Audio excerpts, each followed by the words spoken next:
great to be back, everybody. Well, the F&B guys are now in the hotel room, everybody, and it's so good to be back. And I'm with Stephen Valentino. He's my amazing friend from the London project. We got some exciting news for you. It's, if you haven't been there, go there. The wheel is about to start turning, which means everything's going to start happening at the London project, finally.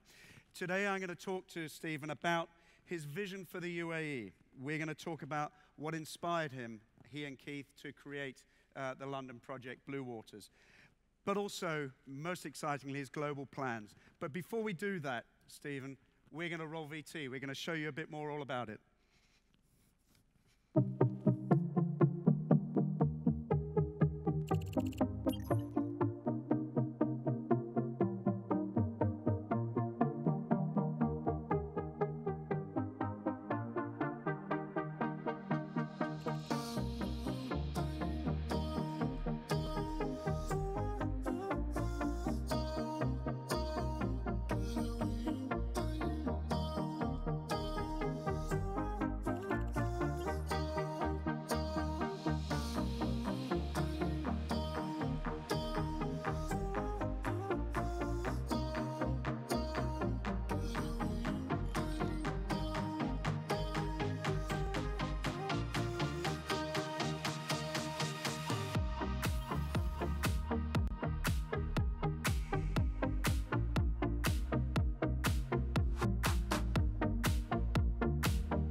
It is so exciting, Stephen, and thank you for joining us on the stage here at Griff and AHIC.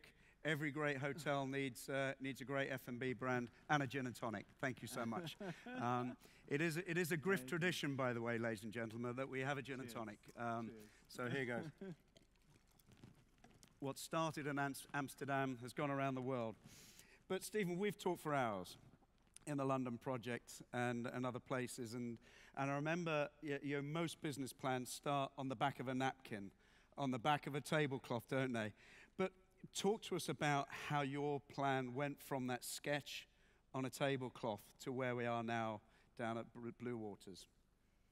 Well, David, it was about 6 years ago that my partner in business of 27 years, Keith, he's here somewhere in the audience, he and I sold our hospitality and brand creation company, and we were wondering what we were going to do next. And we were sitting in a little cafe in London, and like you mentioned, there was a paper tablecloth, and we asked for a couple of pens, and we mapped out what we called the London project. But it was a very big vision. We actually called it the London Project Global Culture. And what our aim was to create a hospitality, really to create a universe, a business universe, and redefine hospitality by creating moments and memories. And so what we did, we broke it up into various verticals and silos, all on our tablecloth. And we looked at the rooms, hotels. We looked at creative concepts for bars and restaurants. And we were looking at wellness and health, memberships, also workspace environments, and then we also developed the concept of a media platform. And lastly was the London Project Foundation, which is all part of that, the overall vision. So at the heart of the brand, though, was more about collaboration, innovation, experience, and lifestyle. And I think that that's what we're really focused on at the London Project today. So around the same time, not long after that, that lunch in London, we got a call from the developers of Bluewater Island. And we were just about to sign a location in London, actually, and they called us and said, come and have a look at this site in Bluewaters. And so Keith and I flew out here, we went on site, and we fell in love with it.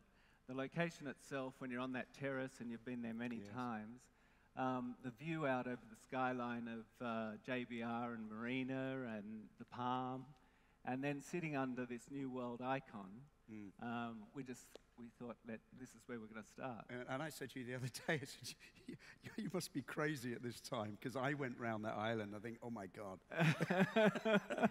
Well, we thought the wheel was going to open 3 years earlier, but you know, we're very excited about it.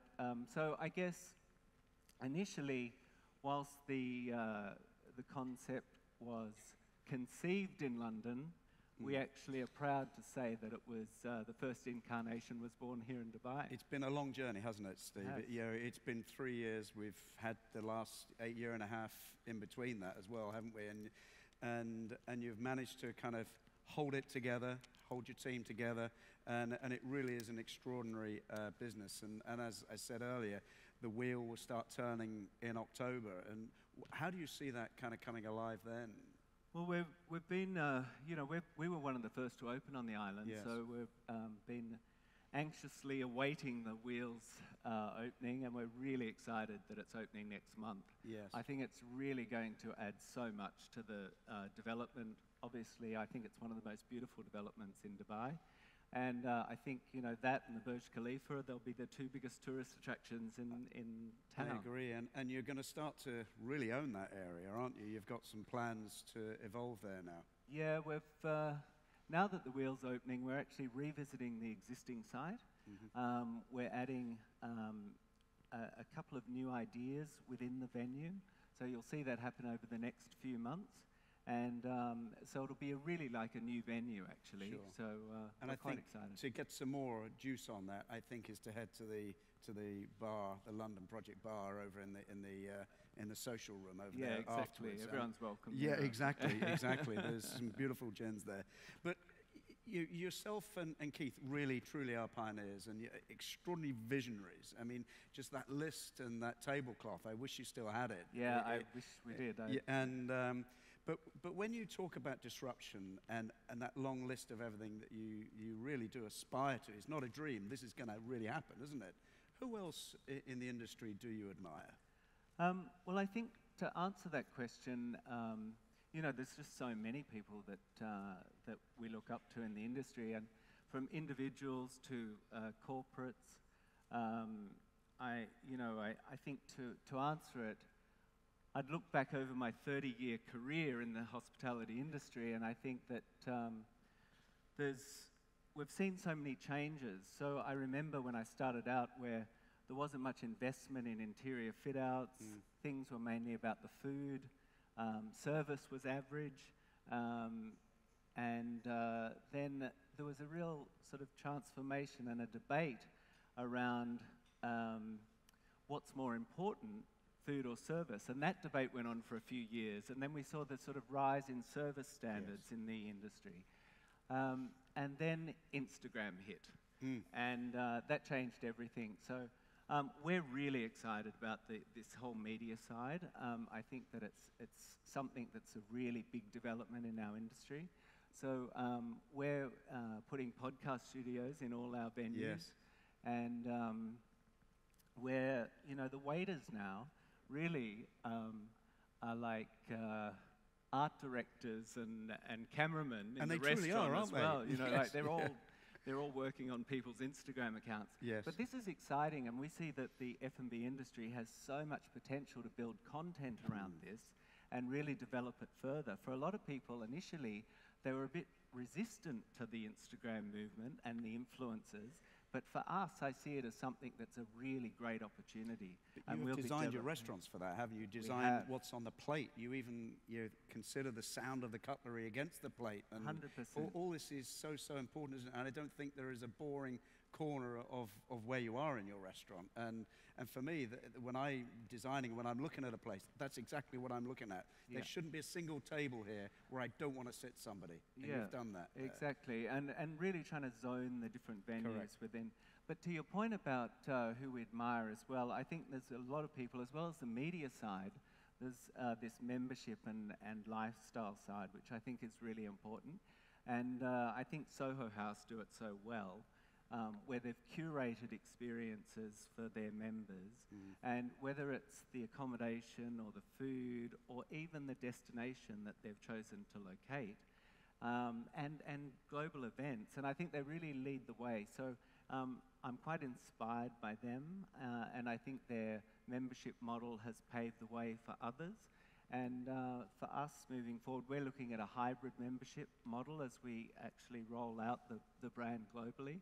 And but there's lots of others as well. I mean, Time Out Market, a complete other end of the spectrum, but no less impressive. I mean, the way that they've taken spaces within cities and reinvigorated a neighborhood by bringing a emporium of different cuisines, I think is just brilliant.